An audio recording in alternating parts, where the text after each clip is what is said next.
Hello, welcome to Mama Sue's Kitchen.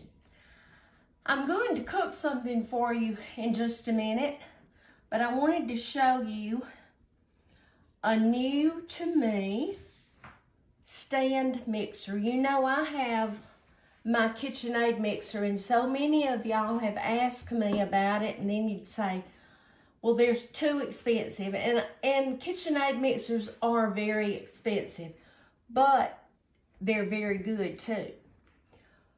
But I picked this up in Walmart. It is a Drew Barrymore stand mixer. And the reason I got it is to have at our office when we cook there. The only kind of mixer we had was a handheld mixer. There are several things about this, and I haven't used it. I've played around with it, but I haven't used it actually to mix things. But what I like about this, well, there's two things that I like.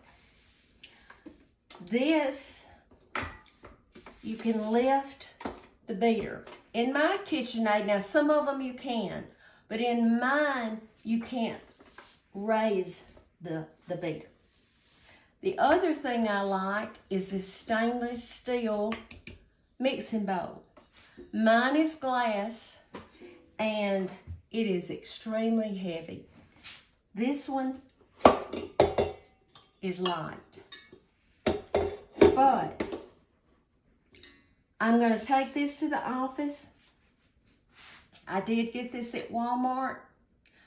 I will have Angela put a link if you're wanting to order one, because so many of you have said, I want a stand mixer. It came with 3 beaters. This is just the beater. This is the dough hook. And this is the whisk that you would use like for egg whites and frostings and things like that. It also has a splash guard, which is great, but I'm probably not going to use this. I could, but I'm not right now. I may see that I really need to. But this is my new mixer, and it's really pretty on this side. I'll show you. It has 12 speeds. I'm not going to turn it on because it's plugged up and it'll come on. But off, and then 1 through 12. But you'll see Miss Annie and me using this at the office, and I think I'm going to really like it. I'm not saying it's cheap. I'm not saying this is a cheap mixer, but it's much more affordable than the KitchenAid. All right, I'm going to make something for you today that when I told Harold what it was, he said, are you going to tell him that? And I said, I sure am. The name of it is a tomato soup cake. This is a recipe from a 1950s cookbook.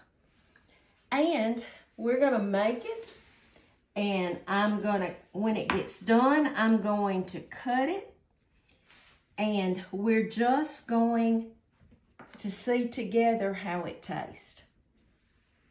You start off with 1/4 of a cup of salted butter that's softened. That's 4 tablespoons. And then 1 cup of sugar. Now I'm going mix this,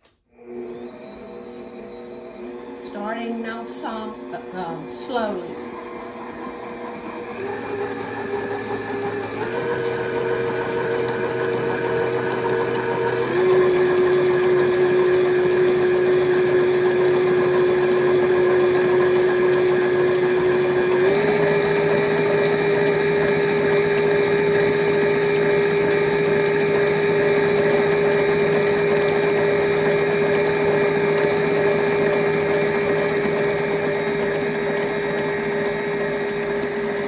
think it's quieter than my other one.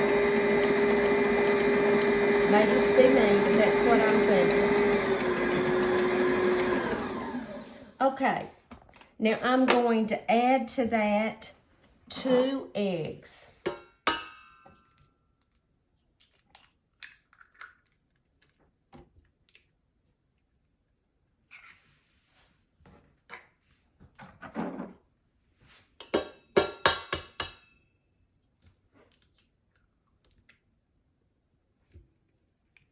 Okay.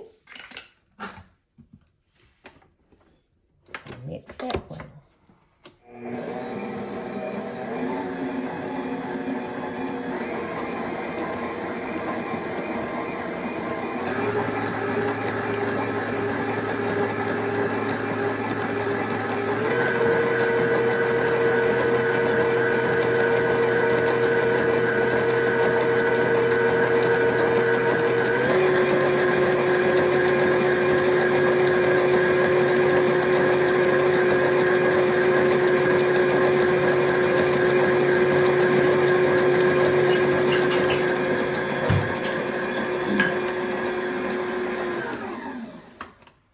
Now we're going to add 1½ cups of all-purpose flour. This is my ½ cup.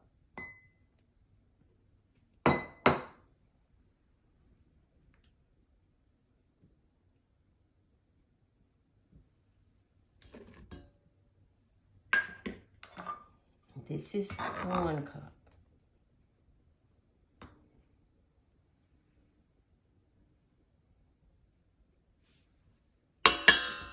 So 1½ cups of all-purpose flour. And to that, we're going to add 1 teaspoon of baking soda.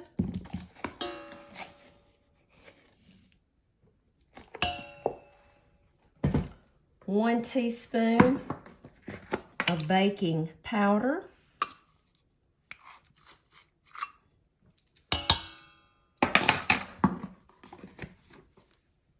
1 teaspoon of ground cinnamon.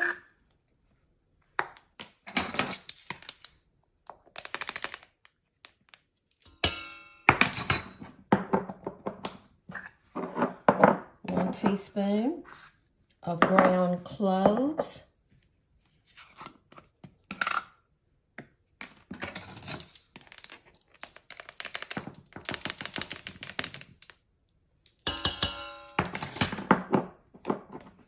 1 the last spice is 1 teaspoon of ground nutmeg.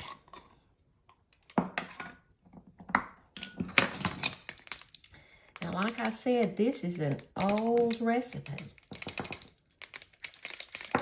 You know, our grandparents, great-grandparents could really cook. Okay, we are going to mix this well.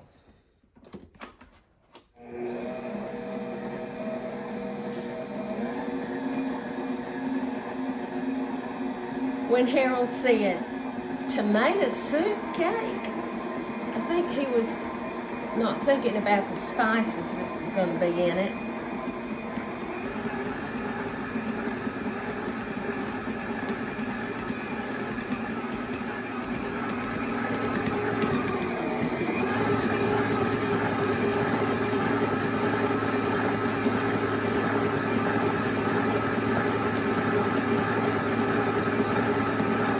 Okay, I'm going to take my spatula and I'm just going to make sure that the sides are down. And I think so.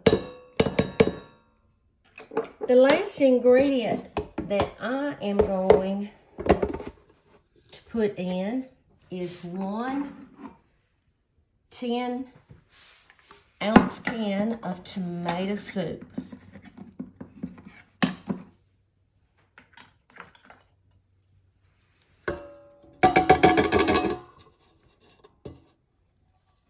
Need to get every bit of that.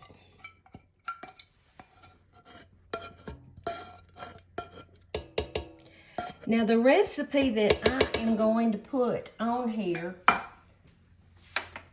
has that you can add raisins and you can add walnuts. I'm not going to add either one. Now, we like them both. But I think I told you that our daughter and her husband are eating with us now because their kitchen is kind of in a mess from remodeling. And Amy won't touch anything with a raisin in it.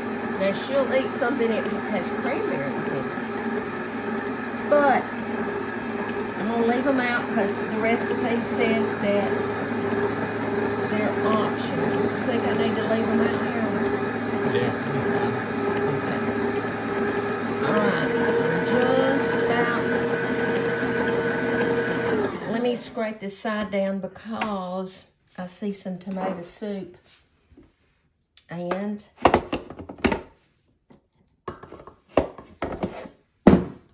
when I pour it out, I don't want the tomato soup. Okay.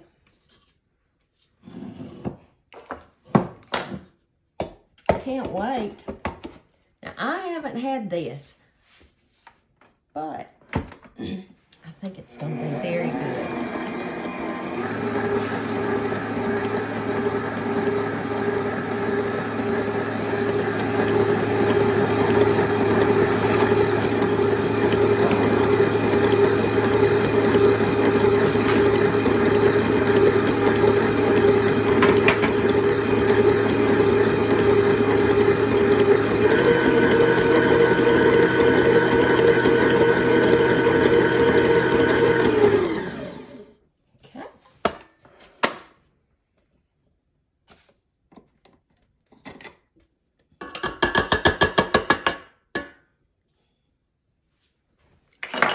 Okay, you see I have an aluminum 9x13, and the reason I'm doing that is because we're going to Louisiana, and what's left, I want to take this, and I'd like to just be able to throw it away instead of having to wash it. How's that sound? Making sure I've got all of this on the sides mixed in. Okay. Looks pretty good. Now we're going to pour it in the pan.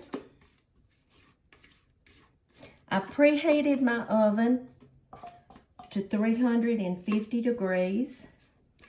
And it says to bake it for 28 to 30 minutes. And of course, you know I'm going to check it. I'll probably check it after about 26 minutes because my oven might be different from what the ovens were in the 1950s. There's a little tomato soup on there. But y'all, this has a frosting, and when it gets ready to frost, I'll be back and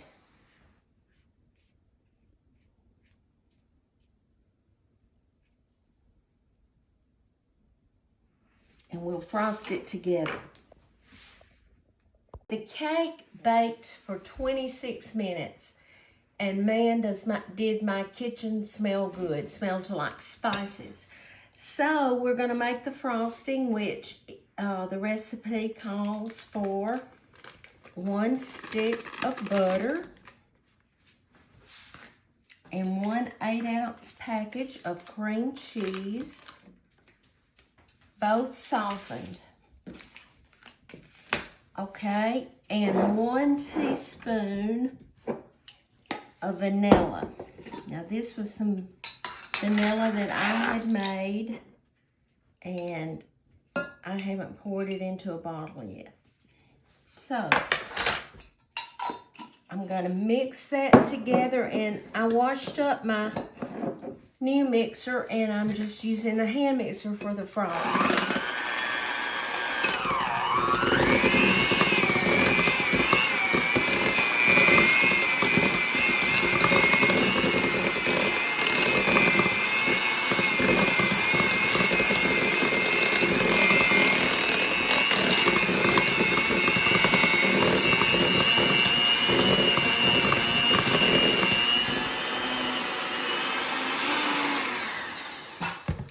then we're going to use 1.5 cups of powdered sugar. There's one.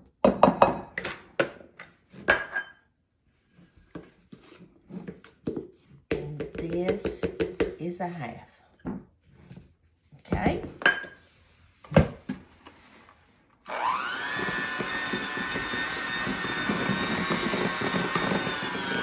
Have to remember when you put sugar or flour in something, you start it on low. Y'all see me make a mess when I don't do that. So I'll turn it up now.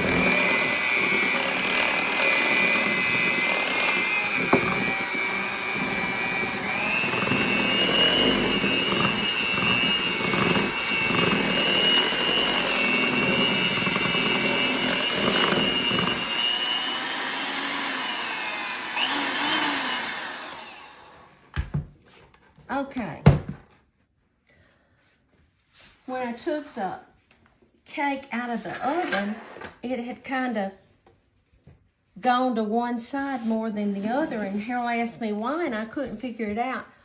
But I think this aluminum pan probably, when it heated up, it might have moved it some way. So anyway, it's cool. And we're just gonna put this frosting on the top. Now the recipe didn't call for any pecans or anything in here, but Harold told me, he said, I think it'd be good with some pecans, and I do too. So we might sprinkle some on top. But I can tell you what we're gonna do first is we're gonna taste it.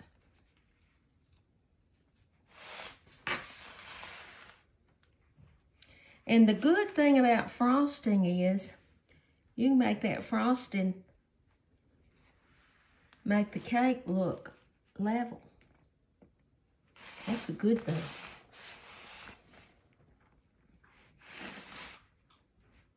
I have a better spreader, if I can put my hand right on it.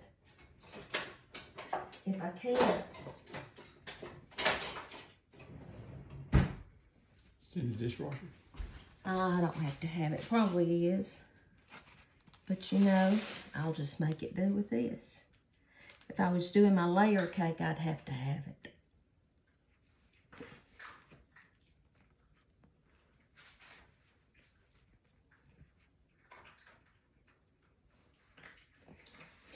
Now we're going to taste this.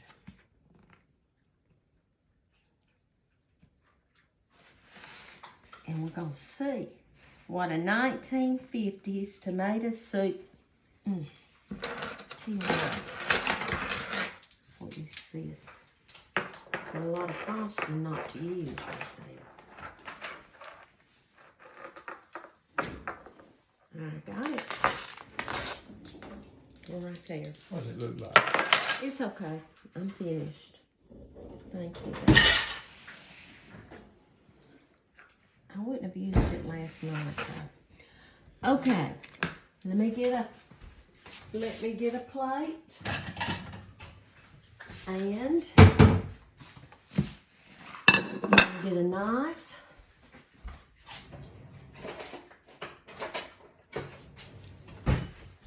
And we're going to taste this baby.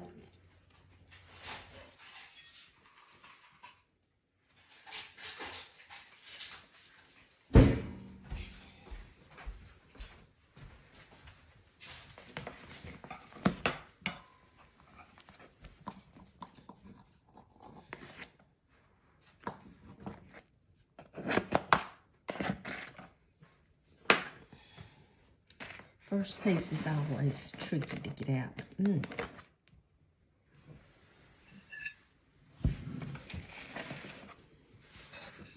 You want to taste it? Turn around. Let's see the other side. You know, yeah, I'll taste it. All right, let me trade places with Harold. Now I'm videoing and he's going to taste it. see the inside. Because I won't lie. If I don't like it, I'll tell you I don't like it. Well, I don't lie either. Sometimes I think you fudge.